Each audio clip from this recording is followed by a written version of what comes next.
Welcome to the show, IB Nation Sports Talk. We're up and rolling along with Jesse Stiers. I'm Sean Stiers. It is beautiful outside. So if you're not outside, at least where we are anyway, I mean, I'm assuming if it's nice in South Bend and Cleveland, that it's probably nice all over the country for the most part. So if you're out enjoying the nice weather, I guess we can forgive you. Just make sure that, you're not hearing us if I guess if you're out enjoying the nice weather right now. But thanks to those who are with us tonight. We appreciate you. How are you tonight, Jesse? I'm doing well. I think the change in weather has really just, I get pretty bad allergies when the seasons change, and I feel like it's made me extra kind of like groggy or sleepy this week because I just haven't been able to get going as quite as I could. And it feels like the week is dragging out. So I'm happy that tomorrow is Friday. Absolutely. Friday is almost here. This has kind of been a weird week with our practice access and all the other stuff. We're going to get to talk to offensive line coach Joe Rudolph and a trio of offensive linemen tomorrow as well. Basically, the returning veteran offensive linemen. This weekend, we're going to get to talk to Marcus Freeman and the offensive and defensive coordinators, Jared Parker, as well as Al Golden. Smash the like button if you would. Help us out with the Irish Breakdown platform. Again, glad to have you with us here today. John Murray says snow in Montana. Well, shocker. I guess it's not nice everywhere. Although, if you're hoping for a little more skiing before the season's over, maybe that helps you out. I don't know. Got a fun interview with author and former Notre Dame baseball player Nick Mainieri coming up later in the show. We're going to talk plenty of Notre Dame football, though, starting with some linebackers is what we're going to talk about today. We, always a hot topic after last season, I guess. We saw a full practice yesterday. As we talked about on both of our shows yesterday, I did double duty with two different shows, one with Brian in the afternoon and then one with Vince last night. Thought the linebackers looked pretty good, especially middle linebacker J.D. Bertrand. He, of course, led the Irish with 82 tackles last season, a year after he led them with 101. Jack Kaiser, second on the team last year with 58. Not a high total, 58 tackles. I mean, we've had in the past multiple linebackers sitting up there, 100 or right around 100 tackles in a season. Maris Leofau was third with 51, but Bertrand was the most productive, yet still fairly heavily scrutinized, sometimes criticized. One of the most scrutinized and criticized players in recent memory, maybe second to Ian Book. I don't know. Some people came to JD's defense yesterday. It's not all him being scrutinized because those other linebackers are part of this as well. So, Jesse, you were a middle linebacker your whole life. We're going to kind of lean on you a little bit for a good deal of the information in this part of the show today. From Pop Warner through college, you played middle linebacker. So let's talk about it a little bit. Al Golden was their third defensive coordinator in as many seasons last year. Let's start with that. What impact could that alone have had on what we saw from the play of the linebackers last year? I think that that's something that might not be taken into consideration a whole lot. And I get it that these are college players. And, when you're talking about Notre Dame, you're talking about guys at an elite, level, one of those, when you think of college football and the history and a lot of those kind of prestigious teams, obviously Notre Dame is going to pop up in that conversation. But I guess what I'm getting at is at the end of the day, schemes are not overall like a whole lot different. But what can be different is kind of what emphasis or what kind of things that a defensive coordinator wants per position out of their players. Like I guess the style in which they play might be different from defense to defense, right? So like overall bigger picture, I don't feel like schematically like you're still kind of doing a lot of the same basic things.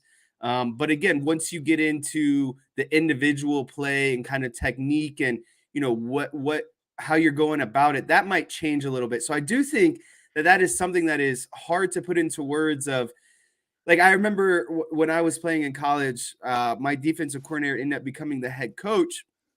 And the first year that the linebacker coach came in, he wanted his linebackers to play a little bit different. Like he wanted them to be more rangy, getting out and more pass responsibilities, and less on like me myself played inside linebacker, so I was more of like I would say in the run game that was more of what I was good at, and then the pass game. Not that I was horrible at it, but it was one of my weaker things, and it felt like he put an emphasis more on kind of the opposite. Like he wanted guys being able to fly around the field and be all over the place instead of, kind of maybe true traditional linebackers. And that's kind of the evolution that you've seen at linebacker over the years of like traditional Brian Urlacher or some of these kind of past linebackers who are more Manti Te'o kind of guy.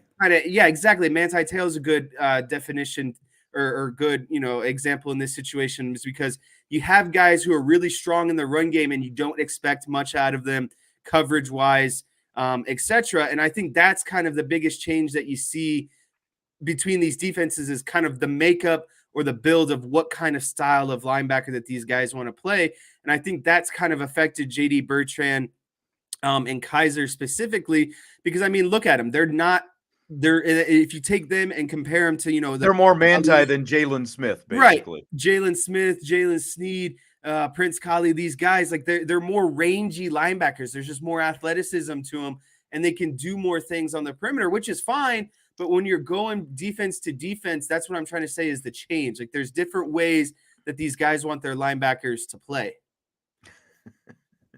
Derek's on you already. He said he can't believe that I agreed that coverage was your weakness. Tough love. It's like everyone's got something they're good at. Everyone's got something they're working on, right? Well, and then there was like when I was getting recruited out of high school, there was this university who essentially called their middle linebacker the thumper because he was in there to thump the run, to plug the run. And that's what I'm trying to get at is between defenses, linebackers can have slightly different roles. And I think that is what some of these guys might have gotten caught up in is, okay, well, Freeman told me this last year and Clark Lee told me something before, the year before. And now Al Golden's here and he's telling me something slightly a little bit different. Again, big picture overall, things are predominantly the same, but the inner workings of the linebackers, what kind of changes defensive coordinator. And it gets hard because you get so ingrained to maybe think one way or kind of have a vision when you're playing linebacker of what you're looking for. And if a guy kind of is like, well, I want you to kind of be aware of this or, have a sense or feeling for this, then it kind of can slow you up a little bit because it's information overload. You're so used to, what you did the year before and maybe the year before that. And now you got a new guy in doing things a little bit different. So it's just hard to get all of those things on the same page. Yeah.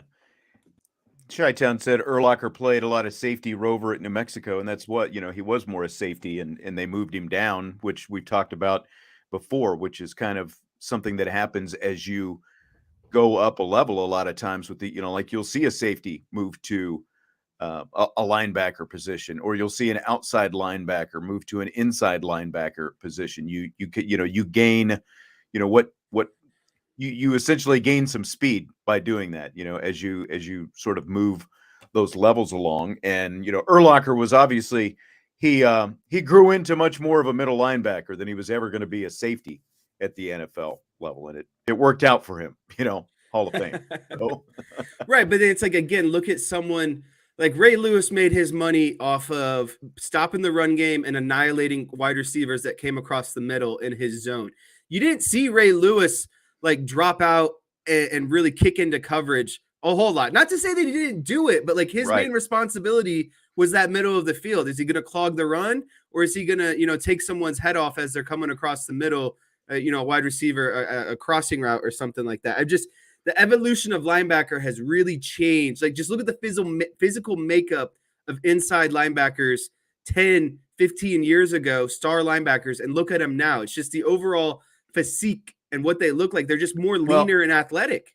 And I don't know how much you remember of Zach Thomas or if you've seen any of him, but he was obviously an undersized guy who was, like more your build, spark plug type, stocky build and all that kind of stuff. And the guy just got elected to the Hall of Fame. And honestly, like, I don't know if a Zach Thomas could play in today's game. Just the way, as you talked about, the way the line that those inside linebacker positions specifically have morphed, and the kind of different athleticism that's required of those guys today.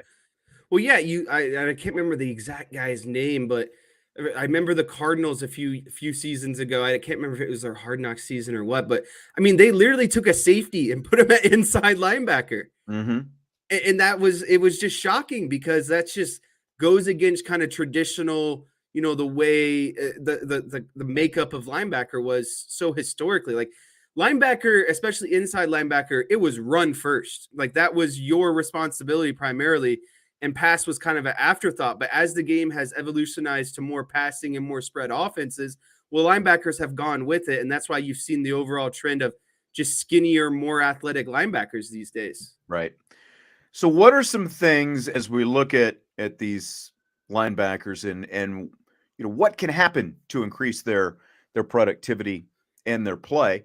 What are some things, like things they're reading that may have been harder last season, but easier this year? I think you kind of touched on maybe some of them, but what are some specifics along those lines? Yeah, so the biggest key at linebacker is diagnosing, run and pass first and foremost. That's as soon as you diagnose run or pass, I mean, you're immediately looking at something else. So I'm actually going to pull up a screen real quick because it's a lot easier to do this visually than it is with words. It sounds like a whiteboard. It sounds like a whiteboard warning is coming here. Yeah, so this is like a whiteboard PDF. I pulled up my PDF viewer because it's going to be easier to draw on here. So, first and foremost, I'm going to basically pretend as if I'm this linebacker right here, just the middle linebacker. This is a basic, 4-3 defense. Offense is in a 11 personnel with 2 wide receivers split out one side and a tight end in line and a wide receiver split out on the other side. What you want to look at in this situation. So first, say you diagnose, actually this guy is going to be a little bit better to do. Say you diagnose run pass first. So if you diagnose pass, immediately your eyes are going to go to this wide receiver. And then after that, you're going to be looking at this wide receiver. And if this wide receiver runs any sort or gives you indication that he is going to run an in-cutting route. Okay, not that line. Some sort of in-cutting route. That's your responsibility, immediately. But say this guy runs a streak down the field. Well, now the safety's got him, and then your eyes have to shift over to this guy and see if now he's coming in, right? Because if this guy's coming into your zone, you need to get hands on him immediately to reroute to allow your corners and safeties to, a little bit extra time. Okay. So that is if it's a pass play. If it's a run play, immediately at this point, your eyes are looking at what is a triangle. I should be able to draw a triangle here. Let's see if you can. Of 3 players. Stay with me. Again, you're running a triangle of your back, your guard, and your tackle of these guys. I know it's not a triangle, and it's not staying, but I don't know what that shape was. Yeah, so basically, what I'm trying to get at is you're reading. If you diagnose run, you're looking at your guard, tackle, and running back, and immediately they're going to be able to tell you what kind of run play is coming. So the more you get comfortable in the defense and your responsibilities, your reads become a little bit easier. Is this tackle, is he coming downhill? If he's coming downhill, well, then immediately as a linebacker, you need to get underneath this tackle and plug the gap. Okay. If your guard pulls out in front of you to the other side, then immediately that you need, if he's pulling that way, you know that you need to, as a linebacker, start working this way, right? Because that's where the play's going. You're following your guard. So right. Back to your original question. I mean, and that's the basic read of a linebacker is the guards. You watch what the guards are doing, correct? Yeah, and so if the guard stays put, then likely that tackle is going to be coming down, and you just need to get underneath him and allow your defensive end to set the edge on the outside. So going back to your question, what are they reading last year that might have been harder, that's easier this year? I just think that the number one thing of that is just getting comfortable in the defense and knowing where things are supposed to be going, right? Because you might see one thing and it tells, intuitively, instinctively, it's telling you, well, I need to go here, but you really need to be able to follow your keys and understand where the play is being funneled to as a defense. So I think that the reads become easier as you understand kind of your role in the defense and where you need to be given, what you're reading. Okay. So are we done with the whiteboard? For now. Sorry that didn't go nearly as well as that's all right. I draw with this all the time, and I don't know why it was. Oh, now I can do it. I think I just got camera shy there. All right. You want to put it back up? You want to just move on? I think we're good for now. We can move on. Okay. So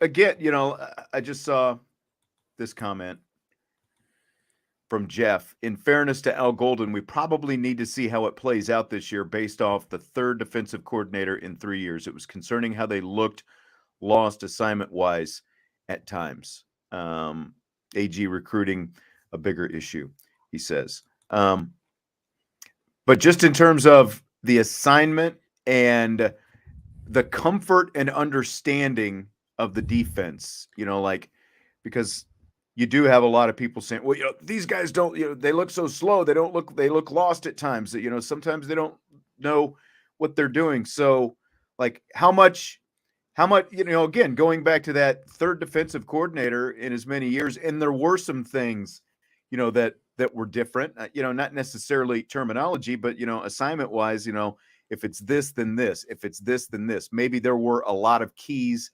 And again, when you're in that system for another year, when you've been changing just enough tweaks over the course of 3 years, how much do you think that that's going to help them this year?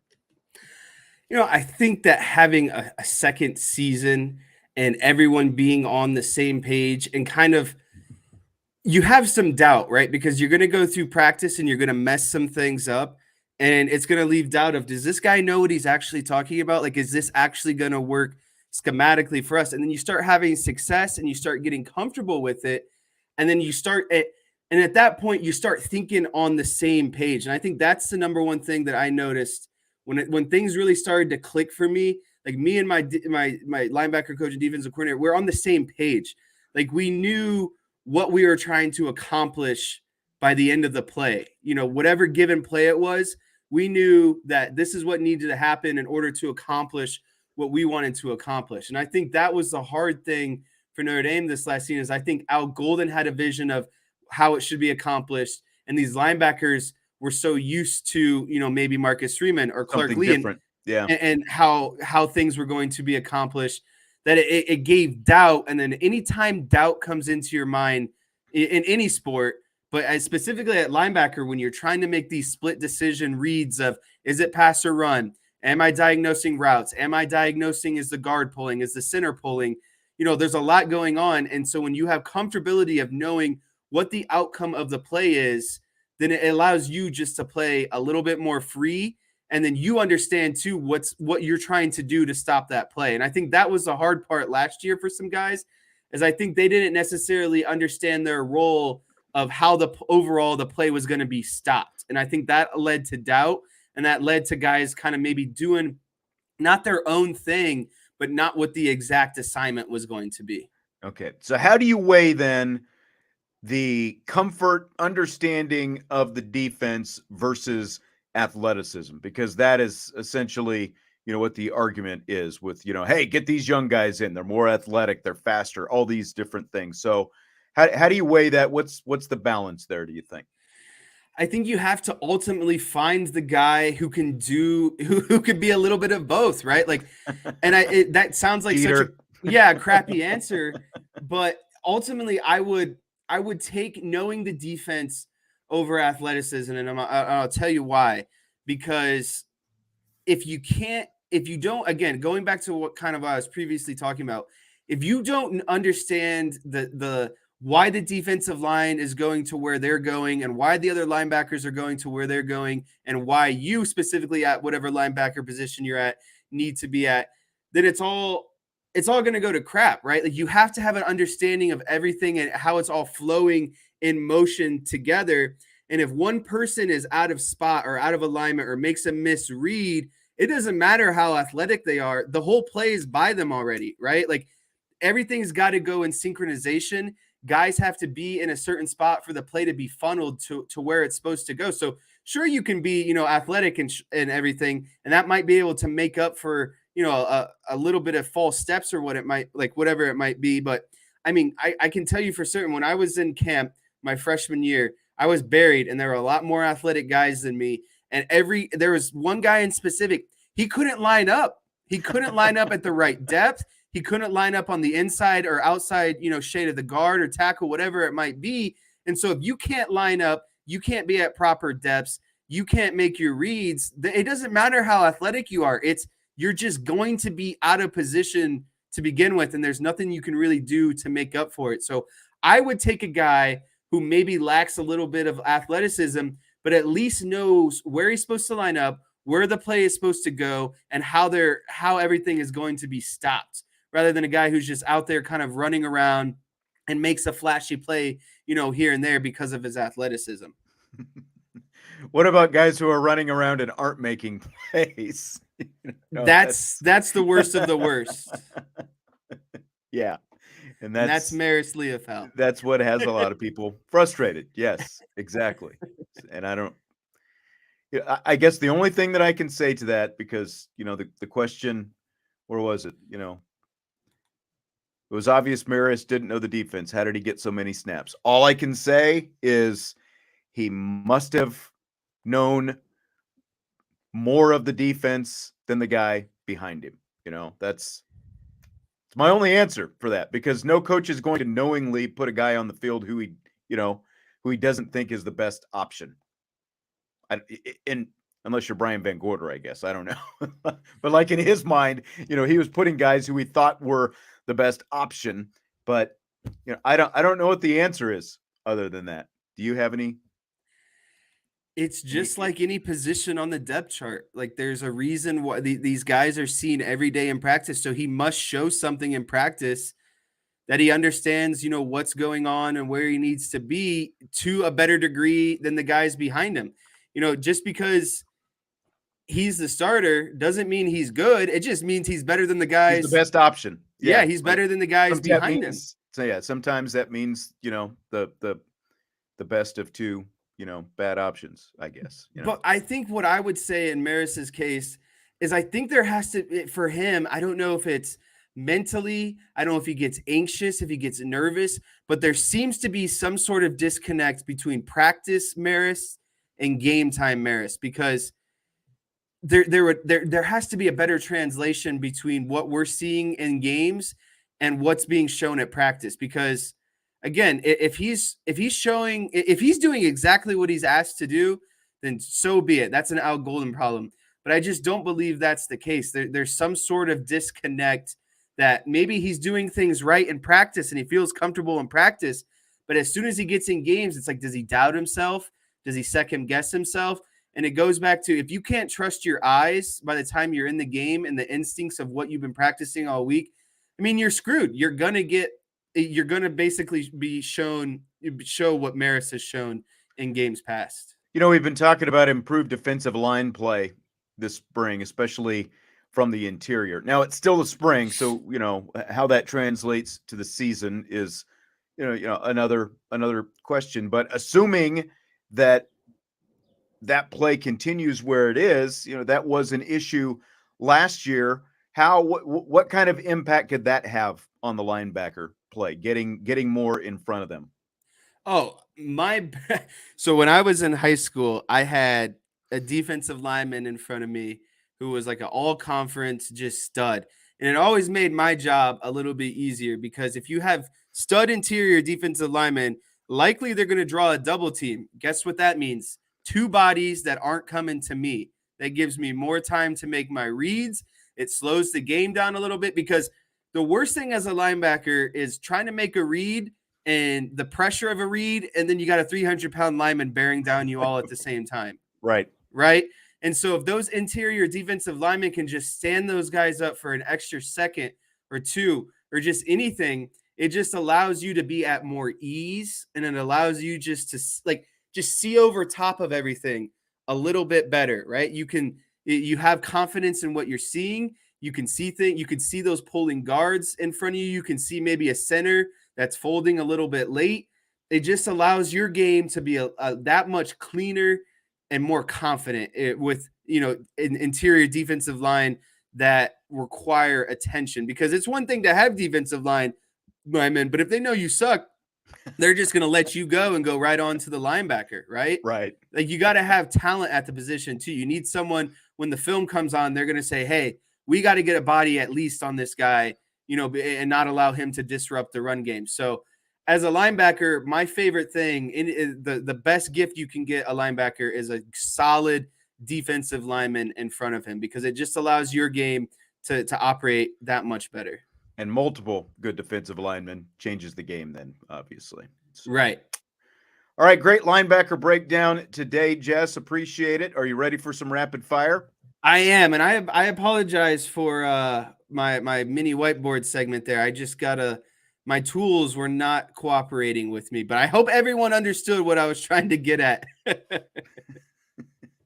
We're going to have to fix your whiteboard for next time, but that's okay. I will practice it. All right. Yeah, we do kind of have to keep moving because we have the interview coming up here in a little bit as well. So first, we appreciate, like the guys and gals on the board have been awesome because they've been providing us some good content for rapid fire. So that's where I saw this on our Champions Lounge. There's this girl on TikTok who has what she calls her Red Flags Football Edition. She gives tips to girls who are interested in guys who like sports. Have you seen this by any chance? I haven't. I think it's kind of funny though. Okay. So one of her red flags that she lists, she went through this list of red flags. If he thinks Marcus Freeman is going to win a national championship at Notre Dame before Brian Kelly wins one at LSU, that's a red flag, she says. Your thoughts on that, Jesse? I think that first and foremost, it is not a red flag. And it seems that whoever this is kind of following the Brian Kelly trend of the way he kind of said why he departed Notre Dame and why he wanted to go on. More on that to come in the next question, but yeah. And so it just feels like that it was just kind of following the crowd in some regards, right? It's like, oh, well, of course, LSU is going to have a better opportunity. They play in the SEC. They won a national championship not too long ago. Brian Kelly made the statement that he can't recruit there and blah, blah, blah, blah, blah. I just feel like that's an easy, clickable thing that's just like, oh, if I say this, no one's going to be like, oh, this chick doesn't know what she's talking about. Well, or, the bigger question is, do you think LSU is going to win a national championship before Notre Dame wins a national championship? Because obviously, the gist of that topic is, you're crazy if you think that that's going to happen. So I don't. I'm going to put it like this, and I know that we're all Notre Dame fans here. If I'm a betting man and I had to place two futures, I would feel more comfortable saying that LSU would win it before Notre Dame did. And that's not a dig at anyone, Notre Dame or anything specifically. I just look at what Brian Kelly accomplished last season as a first-year head coach and getting an influx of a second-year group, beating Alabama last year, all the things that he did. I would say that at the end of the day, they're pretty even. But if I had to lean towards one way or the other, I would say that LSU stood a little bit better of a chance. I mean, facts are facts. LSU has won 3 championships in the last 20 years. Notre Dame's only won 1 in the last 35. I mean, love the way recruiting is going for Marcus Freeman right now. I think we were all a little bit shocked with the record Brian Kelly pulled down there at LSU in year 1, but they're still talking about what the SEC is going to do with their scheduling. If they're going to go to a 9-game schedule with the expansion once Texas and Oklahoma come aboard, and they're talking about 3 permanent opponents per year, and one of those permanent opponents is going to be for LSU is going to be Alabama. It's going to be Alabama, Ole Miss, and Texas A&M. Now, that's not necessarily a murderer's row, just those 3, but obviously Alabama, as long as Nick Saban is there, is, it's a tougher road for Brian Kelly, for one. I said when he left, I guess I can understand, because when you look at the fact that Les Miles and Ed Orgeron have won 2 of those national championships, I do think Brian Kelly is a better head coach than both. You can see why he would, be wanting to make that move, because he obviously thinks recruiting is easier down there. But the numbers say LSU has the better chance. My gut tells me I don't think LSU has the better chance between the 2. I like the way Notre Dame continues to trend, and if I had a sawbuck or 2 to lay down it, I would slide it over to the Irish before I would put it on the Tigers. 2 other things in that I thought were funny, and again, yes, we're talking about TikTok. I thought it was some funny stuff. That's why we brought it up, and it was Notre Dame related. But another red flag, if he thinks Deion Sanders is going to win 7 games at Colorado this season, I mean, I can all get behind that, because that's red flag. And if he thinks Jimbo Fisher is going to give the full reins of his offense to Bobby Petrino, another red flag. I mean, there's some fairly solid points in there, even if she is a pretty obvious SEC supporter. So I thought it was funny stuff. Yeah, I do too, and it just kind of shows the reach now that a lot of these I guess you would call like social entertainers, whatever social personalities are kind of getting. You're seeing a lot of people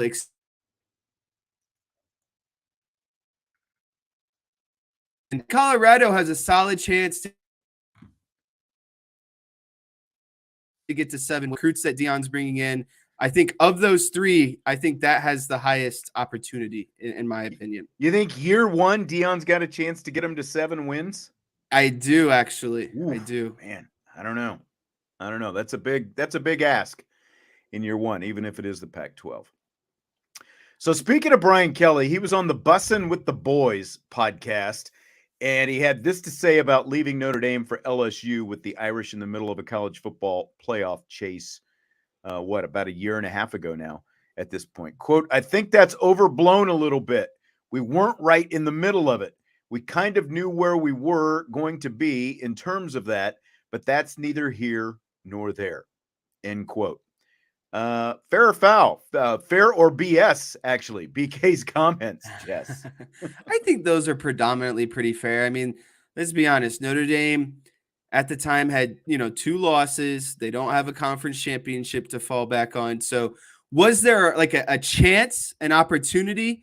Sure. But I think we all understood predominantly that wasn't going to happen. And so if you say, everyone, if you say that you're pissed off because he left in the middle of a potential, college football playoff berth, I think there was like a 10% chance, but I think we all predominantly understood, based on Notre Dame's past, on how they've gotten in and when they've fallen short, that a 2-loss Notre Dame team more than likely wasn't going to go in. So I think that what he said is predominantly fair at the end of the day. Well, here's the problem, though, because it's easy for him after the fact, to say this now, a year and a half later. In the moment he did it, remember, this was right after the Stanford game, and the conference championship games had yet to be played. The conference championship games were the following weekend. Notre Dame was ranked 6th in the playoff standings at that time. Oklahoma State is 1 spot ahead of them at number 5. And again, BK takes the job before the conference championship games. What happens in the conference championship games? Oklahoma State loses to Baylor in the Big 12 title game. And so when that happened, the SEC championship game after that, if Georgia beats Alabama in the SEC title game, Notre Dame's going to be in the playoffs. Whether they were going to succeed in the playoffs or not, Notre Dame was going to be in the playoffs. So I call total BS on this. To say that it's overblown, he's saying it's overblown that people say, he left Notre Dame while the Irish were in the chase for the playoff. They were still in the thick of things. And, I don't want to beat a dead horse because we've kind of beaten this, but he was asked about this week and he did answer it. And that's how he answered it, by saying that it was overblown. It was not overblown. It was fairly blown is what it was, because they were in the thick of the playoff race and he bolted. So that's, all that happened before, he took the job before all of that happened, waiting for the results to happen. His team was ranked number 6 in the country with a chance to make the playoffs still. Go ahead. No, I in the grand scheme of things, it wasn't a good look that he just bolted out the door after building up this program for, however many prior years, when his team stood a good shot at the national level and definitely at the New Year's Six bowl game level. And it's just, I'll never understand his departure. I think, again, not to beat a dead horse, but the way he departed after everything that went into his tenure at this university is the thing that's always going to shock me the most. Because 10-year, he had 12-year.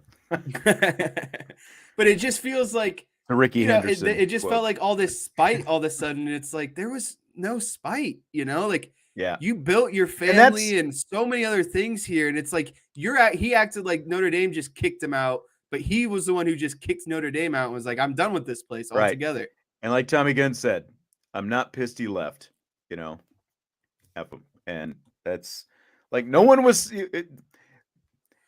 in the moment when it happened. There was that initial shock, like people couldn't believe it. And then, as the information started to come out on how he handled it with the team and all these other things, that's when people really just said, all right, whatever. And I do think that for the long term, where Notre Dame is right now and where they can be, I do think when you have a guy who needs to basically go coupon clipping, to do his recruiting, he needs it more convenient for him so that it's not as hard, on him to go out and do his recruiting.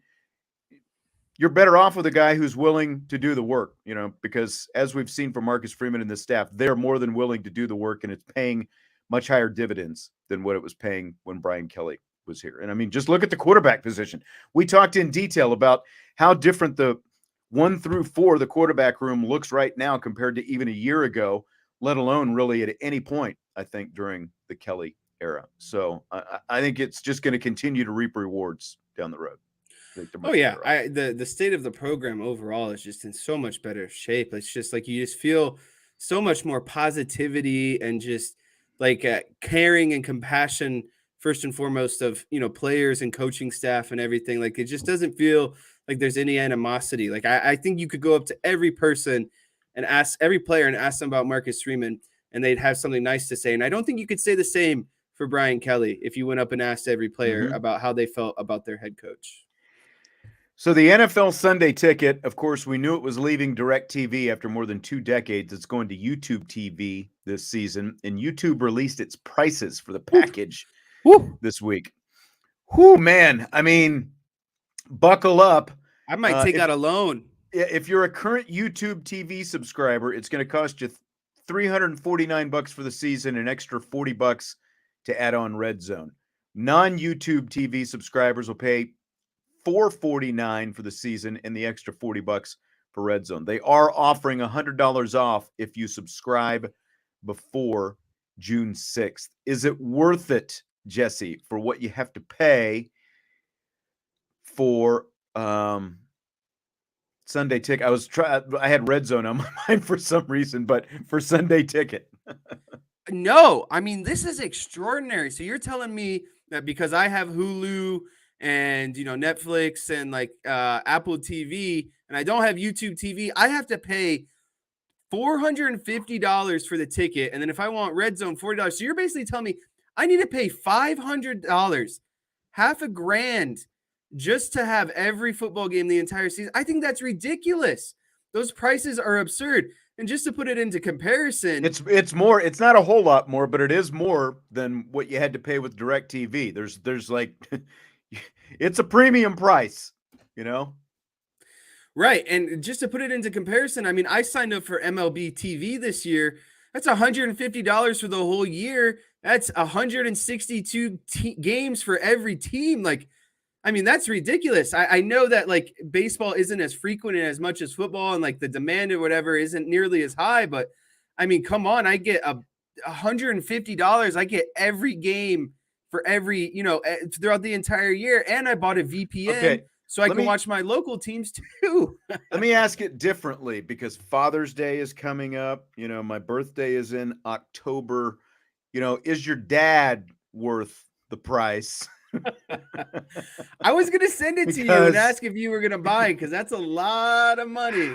It's really got me thinking, and I'll have to sit back and look at some things. And I know, like, I heard some people talking about this on one of the sports media podcasts about, like, if you're a Cowboys fan, or if you're a fan of, one of the premier teams like the Cowboys, the Steelers, maybe not as much the Patriots anymore because they aren't as good, but like a lot of the, like the Cowboys are going to be on a lot of national games. And, they were trying to make the case that, well, it's only 1 or 2 games that you would have to miss if you're a fan of one of those teams because they're on national TV that much. And that's like an exaggeration. 50-50. It's still about half the schedule that you're like, if you want to watch every game, it's about half the schedule. My issue is once November rolls around and I've got basketball commitments, they're playing games every Sunday. So, it's like, I don't know what to do, because what happens is I do get pissed off when I'm sitting here on Sunday and the Cowboys are playing and all I've got is the crappy Bears or a Lions game on TV or a Colts game, and I want to watch the Cowboys. That's how I ended up with Sunday Ticket for as long as I did. So it's a real dilemma for me, because I want to watch my team, which is why Sunday Ticket, they know they have you over a barrel, because for that very reason, even if Dallas is going to have a lot of the primetime slots, it's still about half the schedule that I'm going to have to try to watch. It's distressing, Jesse. Well, it's also like very distressing. I understand. I understand you're hurt right now. So the way I look at it too is, say you go the route of, what, screw it, I'm not going to get it. I'll just go to the local bar and find the game on. Well, by the time you go to the bar, you order some wings. Shell out all that money. You have beer the beer and wings. Yeah, exactly. Right. So then you're spending probably $40, and if you're the Cowboys, that's times 8. I mean, that's $320 of just half the game. So you might as well just buy the ticket at that point. And I think that's where they know they get you. And that's the unfortunate part about everything in this world. To come back to a bigger, more global picture, is they set those prices because people pay those prices, And if we as a society did not pay, or, decide that we were going to stand our ground, then the prices would come down. But unfortunately, that's not going to happen. People are going to pay it, and it's going to stay at that price. And it might even get worse next season if enough people buy it. I know. So the price is outrageous, but what are you supposed to do? I wonder what the multiple login thing is. Like if 3 people split it, for example, could we do multiple logins? This is going to have to be tested, I think. So stay tuned. I mean, I'm going to end up getting it, but I'm looking at sticker shock right now. I know. I was going to say, I know you're going to end up with it, so you might as well just rip the Band-Aid right off. That's right. Fortunately for your mother, it'll come out of my personal account. So, all right. So MLB's new pitch clock has cut about half an hour off game times this season, and that's led to an unintended consequence. Beer sales have been dropping in ballparks, so a few teams have extended their beer sales until the 8th inning rather than the 7th inning, where it's traditionally been cut off for several years in ballparks. Do you buy or sell them, extending beer sales into the 8th inning? So there's two sides of this argument. And the first one is I saw a quote today from a Phillies pitcher, Matt Strom. I'm just going to kind of, say what he said and then give the other side of it. He said, the reason we stopped selling the alcohol in the 7th was to give our fans the time to sober up and drive home safe. So now with a faster paced game, if the game is going to finish quicker, would we not move the beer sell back to the 6th inning, right? Like it should technically. He's saying it should go the other way. It should go the other way because the games are faster. And so those last 2 innings are actually going to go by even quicker.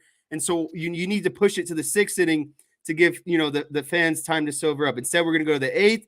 And now you're putting our fans and our families in risk by driving home with people who just drank a beer 22 minutes before the game ended. So that's the one side of the argument. The other side of the argument is you don't go to the bar and get hammered and then decide you're going to drive home. That was going to be my point. Why put yourself in that spot at the ballpark? It all comes down to responsibility at the end of the day. And so I do think. Are you saying responsibility matters, Jesse? Isn't that I do. I'm saying that it should be pushed back. I do buy that it should be pushed back because it's just like any other drinking setting. You don't drive unless you feel as a person you've done enough to sober up and be responsible. So, if that's the case, then you shouldn't be drinking to begin with. And so I'm okay with pushing the sales back. It's just you have to be a responsible person. So don't blame the ballpark for putting you in the spot. It's just like going to the bar and deciding when you need to cut yourself off at the end of the night. And I'm not like a bar person, as you know, but, like not now. In my younger days, I might have gone to one or two. But, yeah, that is exactly it. What's the difference? You're talking about in the past you had a 3-hour game, so now you have a 2.5-hour game. So you're at the ballpark for 3 hours. How is that worse, than the guy who goes to the bar or girl, whoever, who goes to the bar at 7:00 and stays till closing at 2 a.m. You're there almost twice as long at the bar. And by nature of being at the bar, you're going to be drinking more than if you're at the ballpark. It comes down to what you're talking about, regardless if it's ballpark, bar, wherever it happens to be, it is still on the consumer to be the responsible one. And because you're over 21, you're all adults. So be the responsible adult. And like John Kristofik said it, they should never cut off sales. Why should you have to? Because again, it's a 3-hour, 2.5 to 3 hour period versus if you are actually at the bar, there are plenty of people who are there for, 4, 5, 6, many more hours than at the ballpark. So what's the difference? Oh yeah. And especially I don't understand why they've ever cut it off. In a lot of ballparks, I can't attest to every ballpark because I've not been to all of them, but like you look at some of the more popular ones like Wrigleyville and, Fenway, like there's bars right across the street. People literally leave the ballpark and continue their drinking across the street at whatever bar they're at. So again, it's not on the ballpark to determine the responsibility of when it's time to stop drinking. It's up to you as the drinker to be like, oh, I need to get home here in a couple bit. I probably shouldn't have a beer in the 8th inning. And then maybe there's a guy who's completely sober who's like, you know what? I'd like one more beer in the 8th inning before this game ends. It's like, well, yeah. And as Chi-Town says in the Budweiser bleachers, he's talking about Wrigley. Most people just buy 2 or 3 beers in the 7th inning. And now, a lot of these vendors do have limits. Like you can only get 2, I believe, 2 at a time, basically. But I mean, you and your buddies can all go up and grab a couple and then go sit them down and, go get more. It's like, that's the way around it. And I mean, if you're at the ballpark and you're just drinking to get tanked anyway, it's like, what are you doing? The beer's so expensive to begin with, like it's like, I just want a couple extra beers. I'm not there to get tanked. I just want, the beer. Right. So. Speaking of baseball, Salt Lake City's pushing for an MLB expansion team. There are currently 30 Major League Baseball teams. So start with this. Do you buy or sell Major League Baseball expansion? I do. And I read a really interesting, not to get too deep into this because I know we have, there's like a question within the question, but I would be in favor of expansion of 2 more teams, getting to 32. Divide it down the middle, have 16 on each, and then 4 divisions of 4 instead of 3 divisions of 5. That would be my proposal.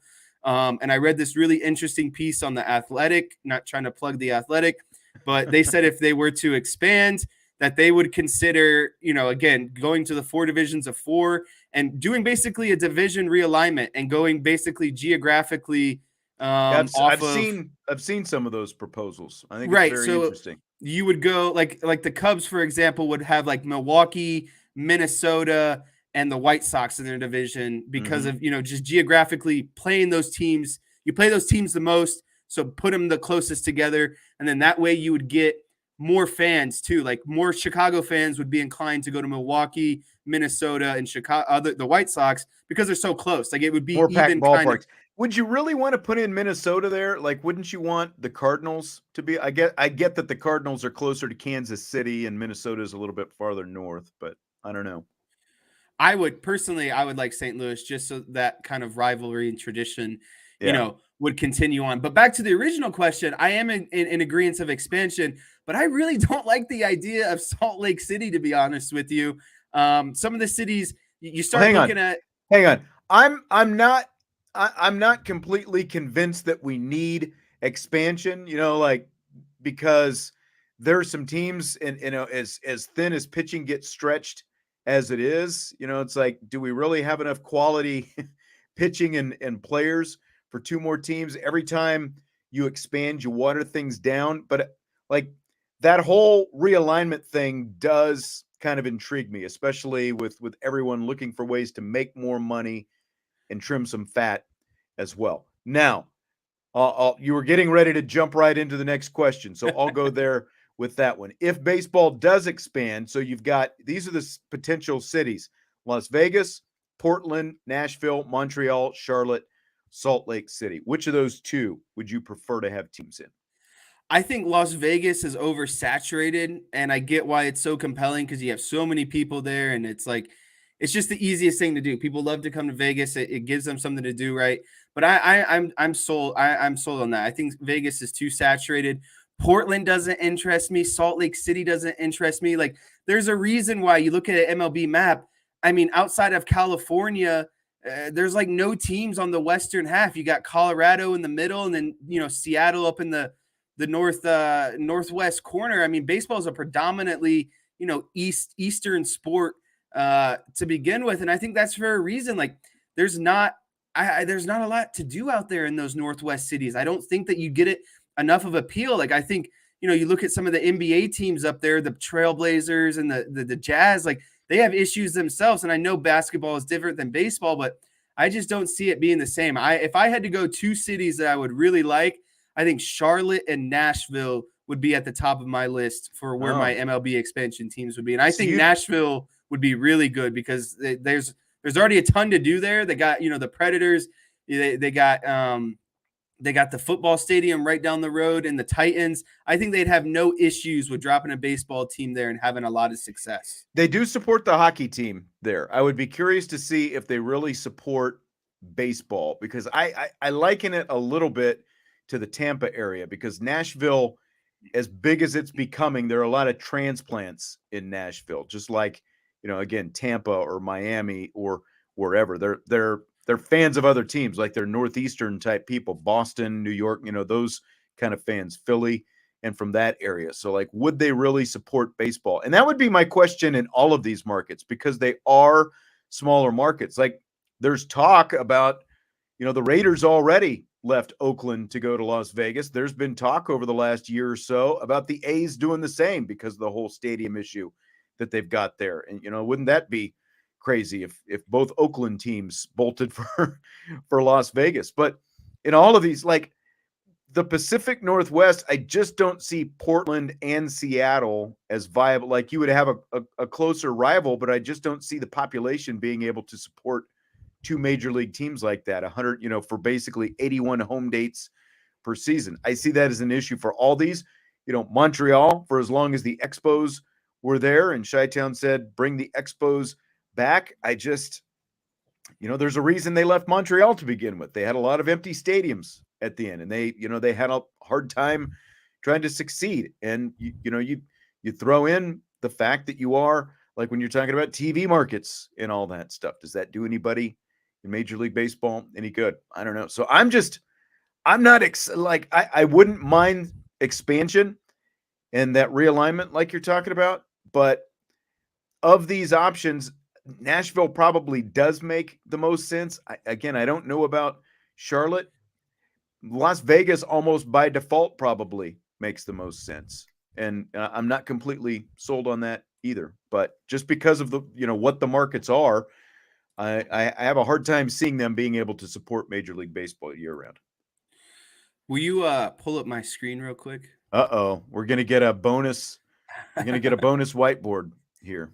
So can you see it? It shows like this map of all the MLB stadiums. Yes.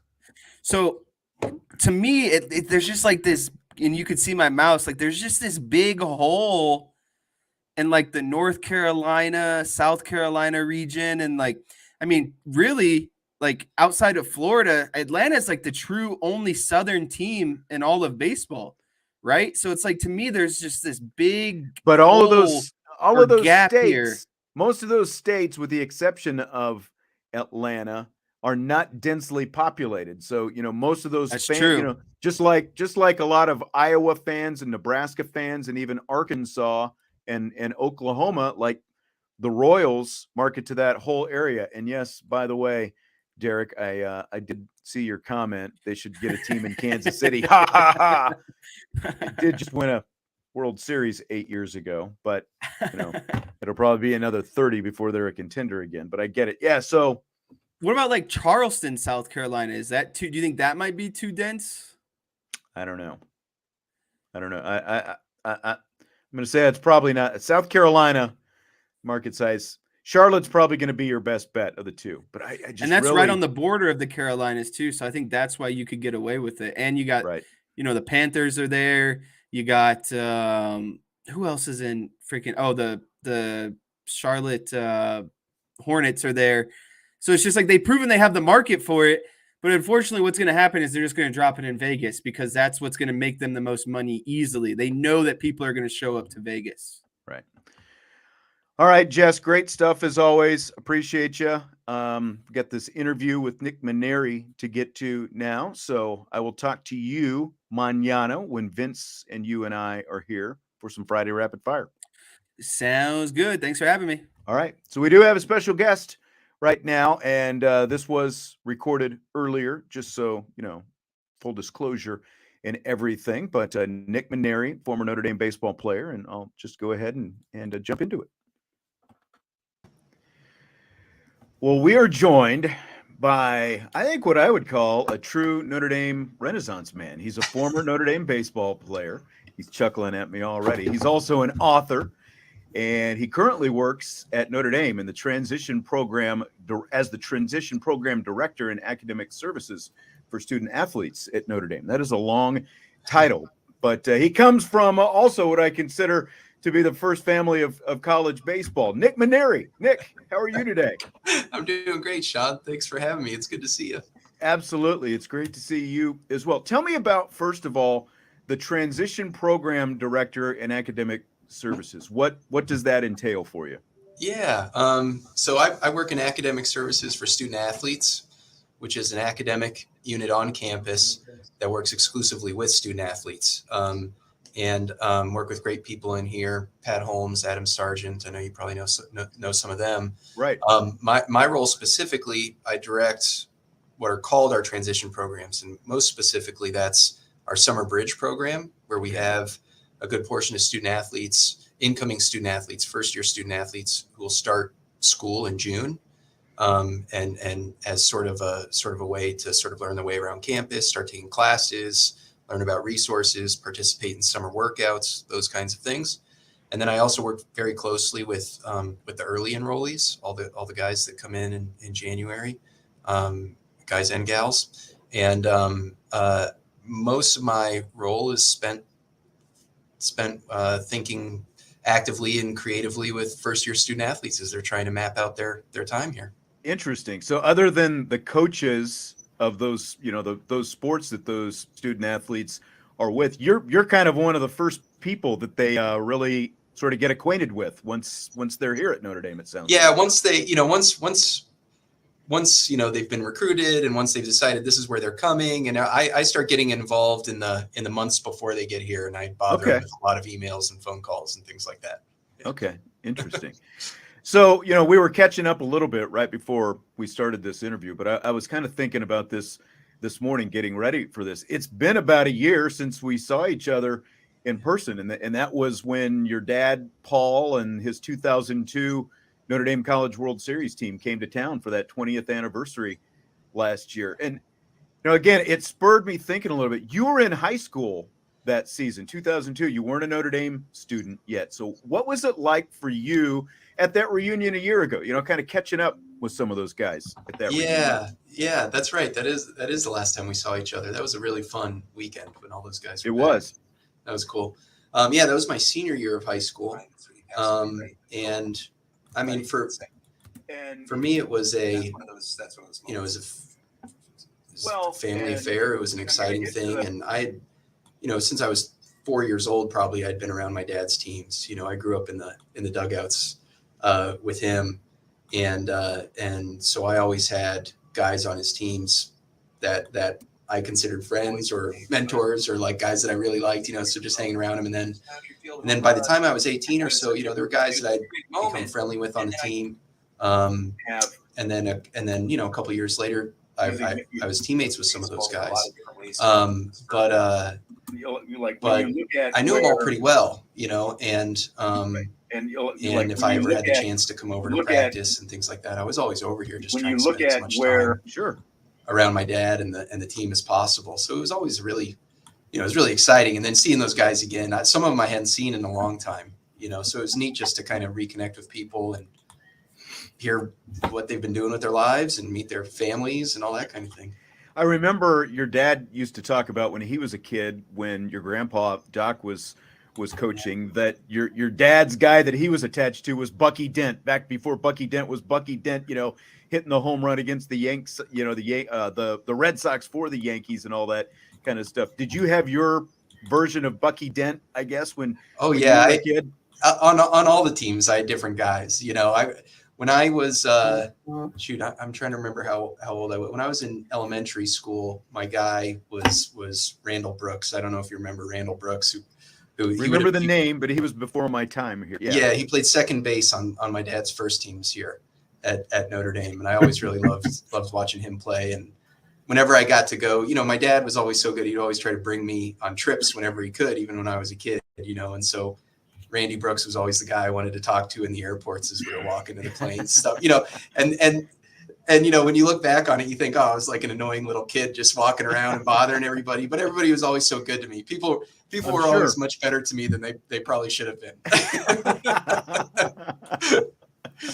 That's funny. That Omaha team in 2002, it was, your dad, of course, went on to lead LSU to a national championship and multiple College World Series, but that was his first. And he's talked about how special that was as his first. Like for you, were there any particular sort of memories, moments that stand out to you from that 2002?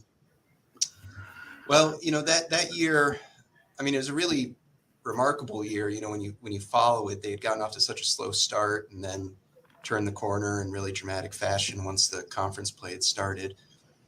And then going into the postseason, I was still in high school, so I wasn't present for all of it, but there was so much that happened at the end of that year, winning the conference tournament for the first time, going through the regional, going down to Florida State, and then at the same time within my family, my grandfather, my mom's dad, was dying at that time, and so he passed away right in the middle of all of that. Right. So it was a big confluence of just really emotional things happening. But then I remember being out in Omaha, and I was 18, my brother Tommy was 7, and I remember walking around Rosenblatt Stadium with my dad before one of the games in the outfield and just kind of taking in the sights and sounds and everything. And just really my dad's always been very good about, in those big moments, making sure that people kind of stop and appreciate what's happening around them, Right. And that's one of those moments I really remember. Yeah. Well, and I'm going to get to to sort of the big reason, I promise, that I had you on, because it's something that you read, but I mean, all of this is bringing back a lot of things as well. But it just makes me think back to some of those moments, like when your like your brother Tommy, who you mentioned, he's what, in his late 20s now. He's Jesse's age, and like we're all a little bit older now, but like it's like I can, there are just days I remember where like you're on the team and Tommy's just a couple years older than that, and he's in and out of the dugout, in the clubhouse doing his thing, and I'm like going in to sit down to record your dad's pregame interview, and there's your grandpa, sitting in the corner, the sage, wisdom of Doc Mainieri. And your sisters, they were, a part of that when they were younger, obviously, as well. And it's always been just such a family affair with the Mainieris when it comes to even those days of the game. Yeah, that's true. And I think we were always conscious of that when we were young, and both of my parents always worked so hard to make sure that the family was involved in those things. The life of a coach is so busy, and there's so much travel, and that when you're a kid, you're sharing, your parents' time with other kids, that they're working with.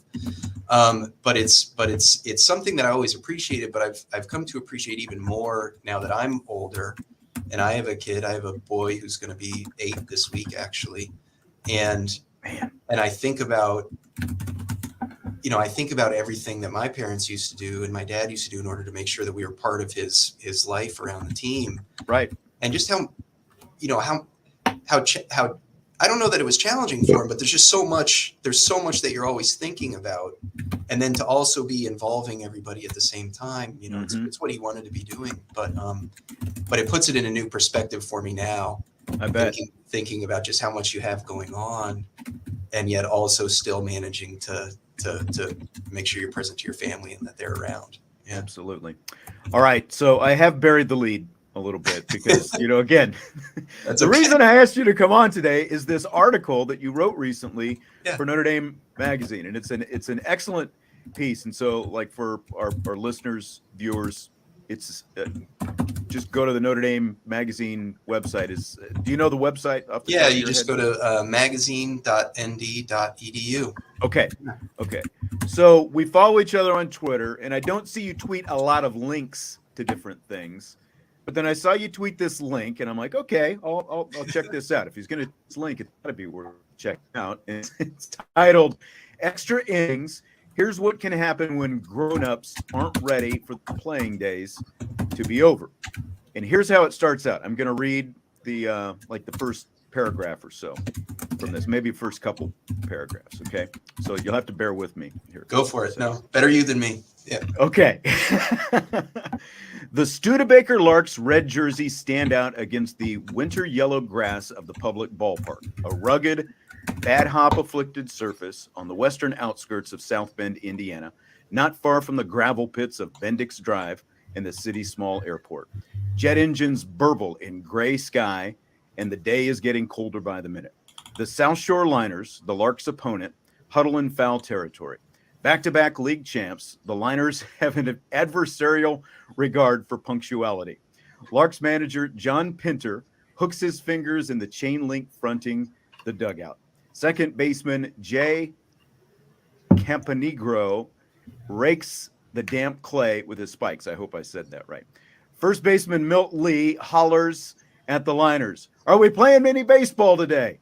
Liners player manager Mike Hebler hollers back, "I'm finishing my speech, Milt." It is May 1st, 2022, opening day of the Sappy Moffett Baseball League. So that's how this article starts out. Excellent, by the way. And you had me hooked, because I'm reading this. One thing that stood out, though, is none of the Liners could have played for your dad, of course, because, the punctuality thing alone would have gotten him kicked off the team, I think, or at least suspended for a little while. But second, I was hooked, for the rest of 3,000, 4,000, 5,000 words. It's fairly lengthy. I don't know. Do you know what the word count ended up being? I think it's about 4,500 words. 4,500? Yeah. Okay. Mm-hmm. So the descriptiveness that you have, though, and I remember that from your novel, The Infinite, that you released a few years back as well. It's like that descriptiveness. First of all, is that just something that came naturally to you? Is that something, you really had to work to develop? Because I feel like I could easily hear James Earl Jones, like narrating the Field of Dreams speech and those words coming out of his mouth. Thanks. Yeah, I don't know the my style, if I'm writing fiction or nonfiction, it tends to be really narrative driven, right, and descriptive, and setting is really important. And I don't know why. I mean, it's always the kinds of things that I like to read, and I think my little mental weirdness and how I sort of see stories in my head, it tends to be cinematic in that way. Or when I see little details, it's how can I describe that? And those are always the things that have made stories come alive for me. It's not the same for everybody, but that's just where it ends up being for me. Is in those physical details. So the Sappy Moffett League, first of all, it's like Sappy Moffett, like a great name. But a former teammate of yours who was on that 2002 College World Series, Steve Solman, he's playing in this league. It is an adult wood league, wooden bat baseball league. And so I was telling Jesse about you guys playing in this league, and he had the same reaction that you had, I think, when Solman, tries to convince you to play in this league. He's like, what are these guys doing in this league? Yeah. Why are they doing this? So Steve, I don't know that Steve ever really was trying to convince me to do it. He was he was just like, but he was just telling you about it. Okay. Yeah, this is a thing. And he first, so I'll back up a little bit. So Steve, we need to be clear. Steve Solman is one of the greatest players in Notre Dame baseball history. He is. There's inarguably. Exactly. And I was a career reservist. I spent a lot of time in the bullpen warming guys up. So very different Notre Dame careers. But that's one of the things that kind of shocked me about it when Steve started telling me about it. Is like, why, Steve? What are you doing? Like, if this is not something that appeals to me, why on earth would it appeal to you? You play professional baseball. Like the end of 8 Men Out, where Shoeless Joe is, like playing in the, the league that nobody's heard of and that kind of thing. Yeah. No offense, but that's no. So the Sappy Moffett League has existed for 10 years. Okay.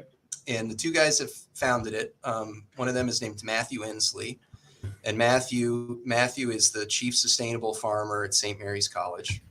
And the other one is Mike Hebler, who you mentioned in that opening. And Mike works in the Center for Social Concerns. He's a teacher, he's a writer, he's an artist, and he directs or manages Notre Dame's education and prison programs.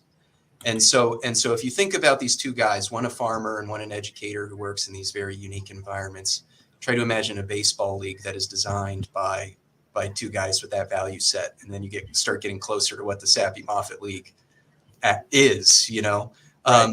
So Mike Hebler and Steve Solman were high school teammates in Cincinnati. Okay. And so that's originally where the connection comes from there.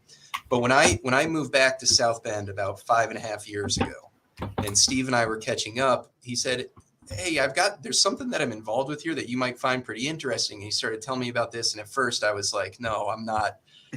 Because when you hear about an adult baseball league, you start thinking of guys taking themselves too seriously. You know, all this, like, what would be the points? Come on, we turned the page a long time ago. Right. And Steve was laughing, and he was like, I understand why you say that. He said, but this is not exactly that kind of thing. And if it was, I wouldn't be interested pretty much.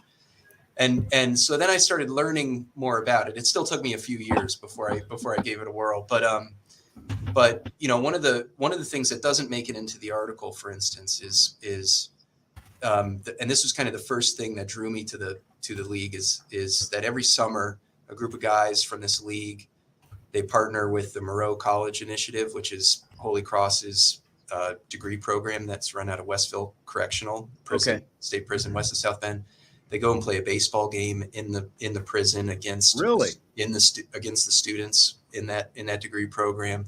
Okay. And I had heard about that from Steve, and that was the first thing that kind of clued me into, this is something different than guys just trying to relive the glory days, you know? And then I started learning about some of the other things that they do, and their main sort of, it's sort of like a civic and social club as much as it is a baseball league. And the main sort of thrust of the league is this project called the Foundry Field Project, Right. where they're building. I'm glad you got us in there, because that's that's the crux of your article as well. Yeah, so. and we'll talk more about that, I'm sure. Right. But Steve and I joke. So last summer was my first full summer doing it with the Sappy Mafia League, and it was just so fun. It's not about winning. It's not, you maybe are trying to have fun with yourself or whatever, and you have to sort of actively resist those naturally competitive impulses that come up. But I just had so much. Steve played shortstop and I played second base, and we just look at each other and laugh, constantly during the games. And I remember him saying to me one day, he's like, every week, he's like, he's a couple years older than I am. I'm just about to turn 40.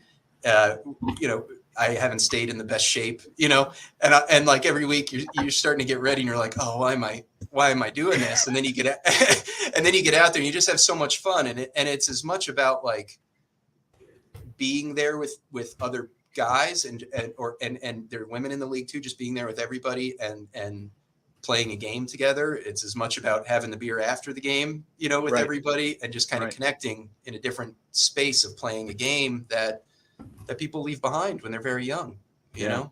Absolutely. And one of the things about the specifics of how the games are played, no curveballs, and the pitchers are basically there to facilitate the hitters sort of putting the ball in play. It's like a notch above slow pitch softball. It sounds, it's like get the ball over the plate and, just let guys try to hit the ball. Yeah. You got to, it's regular pitching. You just can't throw any off speed stuff. So you gotta have somebody that can throw strikes, and you gotta have somebody that can put enough on it to keep it straight, and so it's but they're from the mound, so it's meant to be like a batting practice fastball. Sure. It's fun. But the Foundry Field aspect of this is, again, that's like the crux of what you're writing about. You got into it with the sort of minutia and the details of you and the other guys who play in this league. But Foundry Field, as you wrote, a quest to bring a quality and publicly accessible ballpark to a baseball-less city neighborhood. So expand on that part of it, if you would. Yeah, sure. So the location is in Southeast Neighborhood Community Park. It's on Wanger Street and High Street in South Bend, kind of right off Sample, right next to the Boys and Girls Club. And there's a big empty field there in that park. And the idea really originated with Matthew Inslee passing by that area years ago and thinking like, oh, this looks like a perfect spot for a baseball park, just sort of like a romantic vision of where a baseball park would be. And over time, the idea has developed. And a lot of the other people in the league are involved in youth athletics in South Bend. Milt Lee, who you mentioned, who plays for the Larks, is I know him from way back. Yeah. He's K through 12 athletic director for South Bend schools. Right. All kinds of folks involved with the league, and so this project really, my understanding is the project really started gaining some steam in the couple years before the pandemic, and then it really stalled with the pandemic. Sure. But they had started raising money, had started outlining it. They'd met with the Southeast organized area residents. They have a really great little community of neighbors that are really sort of engaged in that area. Met with the Boys and Girls Club, South Bend schools, everybody trying to get this project going. And then last year, coming out of the pandemic, they really sort of tried to put the pedal to the metal and get it going. And they with the community, they got a lot of people involved. It wasn't called Foundry Field until last year. That name emerged as they started thinking with the South Bend History Museum and the Center for Civil Rights Heritage. And they started looking at baseball history in South Bend and discovering some things that are really, I don't know how commonly these things are known about South Bend, but South Bend has a really vibrant baseball history, particularly when you start looking at the history of Factory League baseball in South Bend. And so Foundry Field, that name comes from a team called the Foundry Giants that played in South Bend. They were foundry workers. It was an all-black team. in the Studebaker company that were playing in a league that was primarily white, that had former and on their way to being Negro League stars. There were a lot of guys that played on that team that became really important civic figures in South Bend. And in addition to that, I think this project is meant to do a few things. This neighborhood is like a lot of other neighborhoods in our country where kids don't necessarily get exposed to the game of baseball. So there's an opportunity here for there to be a place where there's a quality, publicly available baseball field where kids can be exposed to baseball. So I know that it's going to be right next to the Boys and Girls Club. They'll be able to use it. Riley High School's right down the street. Other things that other groups that might be able to use the field, and who knows what might come from that. But part of it also is this idea that the field can become a space for storytelling and remembering history and memorializing things, but also kind of creating new baseball stories for South Bend. So one of the neatest aspects of the project, I think, is that the outfield wall, the left field wall, right in front of where the train goes by, is going to have a series of murals on it. Okay. So the first mural, and they're going to basically tell the stories of sort of forgotten South Bend baseball legacies. And so the first mural, there's an artist named Detour is his artist name, who's coming to South Bend next month, in about a month, to start working on the first mural. And he's going to be working with the Boys and Girls Club and with Riley High School and with students from Notre Dame. And he's going to be doing a mural of the Foundry Giants. That'll be the first one. And they've got 5 or 6 other murals that are planned, and they've been discovering through research that Notre Dame faculty and students are doing, that people in the community are doing, other teams. There's a Potawatomi baseball team that they've been looking at from early 1900s. There's some different women's teams, and a black female softball team that kind of barnstormed around. So they've been finding a lot of neat stuff and things that can become stories that are told and memorialized at this place. Yeah, so there's almost as much of a museum aspect to it as the actual playing of baseball and access to baseball itself, it sounds like. Yeah, I think so. And what I like about it is the idea that like the game of baseball becomes something that connects people to the past and the future, that it helps generate connection, this field can become sort of this magical space where people can learn things about themselves and their communities and can discuss the future that they want to have together. And I just like that baseball can fit into things in that way. When you grow up in a baseball family, right, where as you mentioned, my grandfather, Doc Mainieri, and then my dad, right, they're coaches, and my family's livelihood for generations depended on wins and losses, essentially, right? And that's not why they became coaches, because they wanted to win games. They became coaches for other reasons. They wanted to impact people. But baseball is a game where, the longer you stick with it, right, the primary reasons you're in it are to win games, right, or to not lose games, right. And then when you look at youth baseball all across America, the things that are privileged are, how do I get the most exposure for future opportunities? Who's going to develop me the best? How do I get on the best travel team? How do I say travel baseball? Yeah. And so I have a sense that I think we've kind of lost baseball as a thing that can be recreation, or a thing for kids to have fun doing, or for people generally to have fun doing it. It occupies all these other sort of grimmer spaces. And you mentioned how there's no city-sponsored rec leagues in South Bend. Mm-hmm. Like the city I grew up in, much a fraction of the size of South Bend, but we had like all of our sports when we were growing up: basketball, baseball, football. All of it.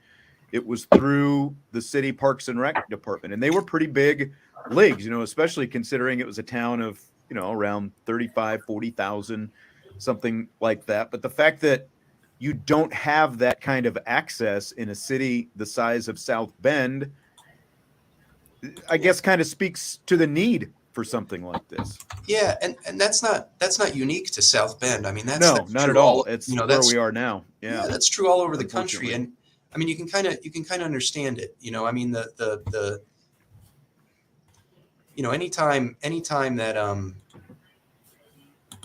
anytime that money is involved in the develop, youth sport, I think it's like a $19 billion industry on a yearly basis now in America, right? Not just baseball, but every sport.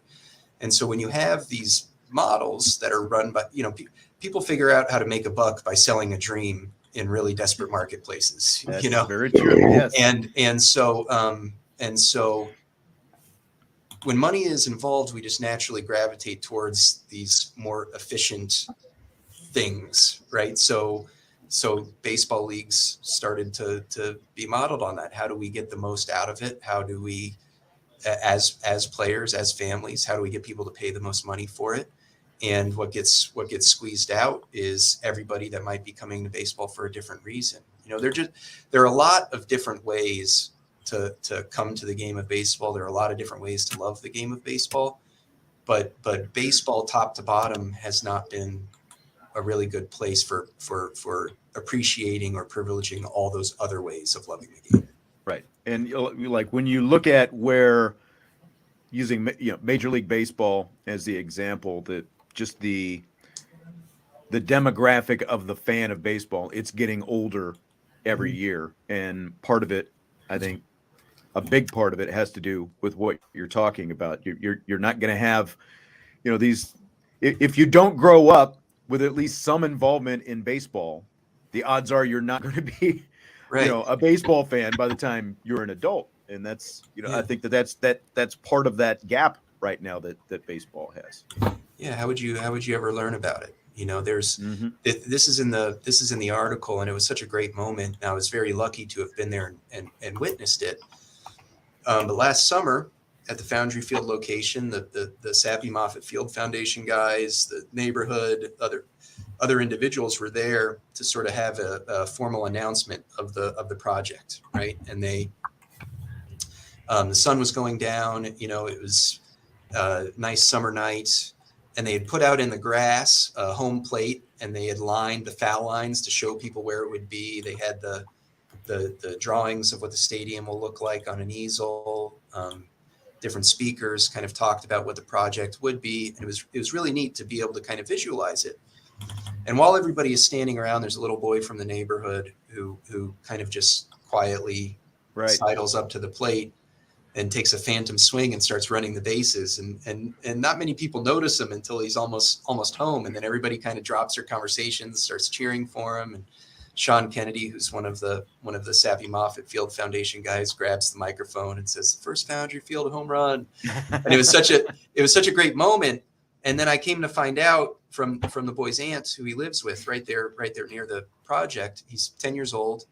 And 2 days before this, he didn't even know what baseball was. There had been a film crew out there filming a promo for the project, and they had gloves and bats, and he just wandered out and was asking him, "Hey, what's this?" pointing to the baseball bat, and "How do you play baseball?" And so they got him involved playing with some other kids out there for the film.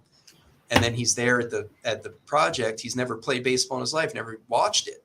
And by the end of the year, his aunt told me, well, now I bought him a glove, I've got him a bat, he's ready. He wants to play. He can't wait for this to be here. And that's just one little example, but you just think, like, if it was accessible for people, how different would it be? How different could it be?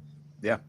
And I like the idea that this isn't a project that's trying to change the world. It's just trying to, right here, where we can be shepherds of it. What can we do to kind of create a healthy culture around baseball for people? Absolutely. And so where is the stage of the project right now, the Foundry Field? I think that I read that phase 1 is complete. Phases 2 and 3 are kind of still, on the horizon. Or are they still trying to raise funds for that aspect of it? Where exactly is everything? Or is it now? So they are still going to be raising funds for phase 2 and phase 3. But phase one is complete. Phase one, they completed by the end of last year. Part of that was a matching grant that they got through a state building places foundation. But phase one includes basically the field itself, the backstop, and then a little bit of phase two that they've got is the first mural. Okay. But the first mural is going to be painted in about a month's time. They've got a groundbreaking event on site happening on May 12th. And so that's when they're going to kind of start construction on the field. Hopefully at some point next year, I think by next fall, maybe the field will be playable. And then phase two is where a lot of the additional really neat stuff comes in. I think a lot of the murals, a vintage style scoreboard, a living hedge outfield wall and right field. And then I think I can't remember phase two or phase three, but one of them is going to be a vintage style covered grandstand for people to come and watch games.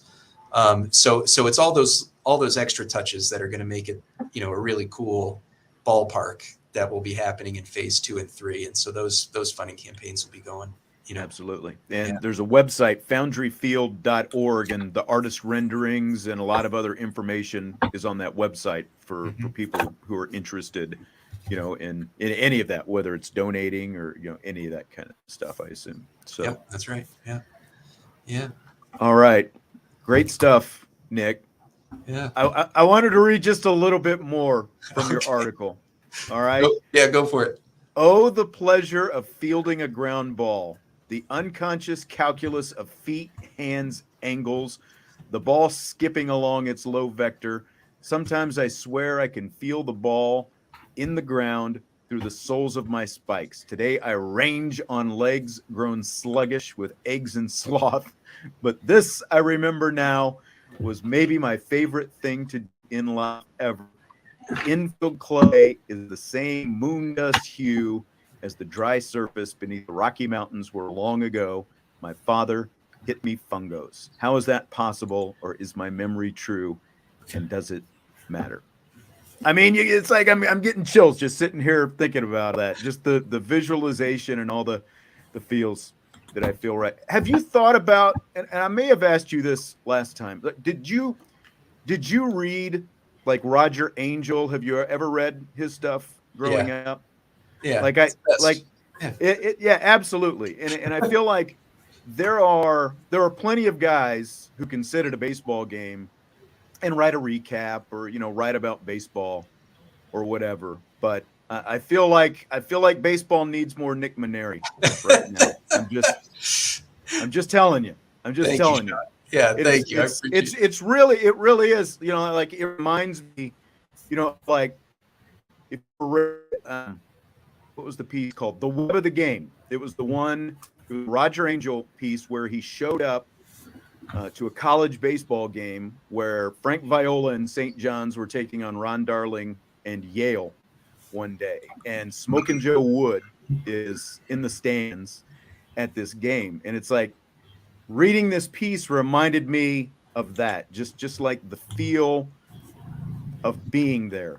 It's just a great piece. I really. That's an incredible compliment. I really appreciate that. Thank you. By the way, again, I think I saw this on Twitter. Did you go to the World Baseball Classic? Were you doing some work there? Yeah, I did. Yeah. So I went out there to write a story that hopefully, I don't know, this is for a different magazine. I'm not sure when it's going to be out yet, but I've turned it in. And I'll be sure to put that out there once I know it's coming out. But I went out there actually to write a story about our old buddy John Axford, who was a teammate of mine at Notre Dame, right? And longtime major league reliever and kind of all-time great guy and great character. But he was kind of making the final comeback of his career to pitch for Team Canada in the World Baseball Classic. So I went out there to follow him around and write a story about that. So hopefully that'll see the light of day here sometime soon. I'll be sure to put it out there. I didn't realize he was doing that. That's awesome. Yeah, it was Well, great. It was great. I was really happy for him. You know, he's a good, he's an awesome guy. Had a great career. And I'm not sure if you remember, but he had sort of his last comeback and was in the big leagues again with the Brewers a couple of years ago. And in his first outing blew out his elbow, you know, again for the second time in his career. So this was the comeback from that. Can I do it one more time? And one more comeback. Yeah. All right.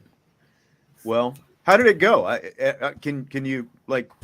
Okay for him, or he had a great moment. He had a couple great outings, and I think it went perfect. You know, and his whole family was there. He had 16 family members there, and it was really a special moment for him.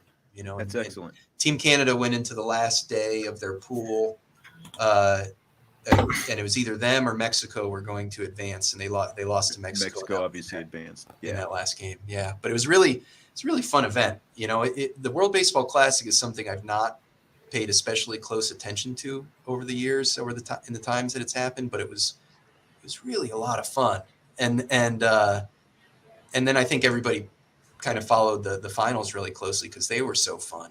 Yeah. So I don't know. This is like my season of getting reconnected to the game of baseball, and that's great. In love with it all over again. Yeah. Well, I hope we keep seeing more. Like I said, I hope we keep seeing more. The summer gives you plenty of time, I hope, to do some of that kind of stuff. Well, you know how it is, man. If you're gonna write, you just got to find the time to do it. You know. That's right. Go find yourself a little place on Cape Cod and spend some time out there. Like that's the perfect use of your summer, right? Yeah. If you get any leads on that, let me know. I know, because it's like I'm sure it's really cheap to do that too. So, all right, Nick, it was great catching up with you. I appreciate it. And again, foundryfield.org is where folks can go if you want to find out more about the Foundry League, and sounds like a lot of fun. I hope you and Steve. I can't imagine that Steve is hitting much below 1,000. You know, like you said, just with the way things work. So yeah, Steve's incredible. He looks the same to me as he ever did. You know, he doesn't think so, but I think so. That's right. Yeah. All right, take care. Thanks again, Nick. Sean, thanks so much, man.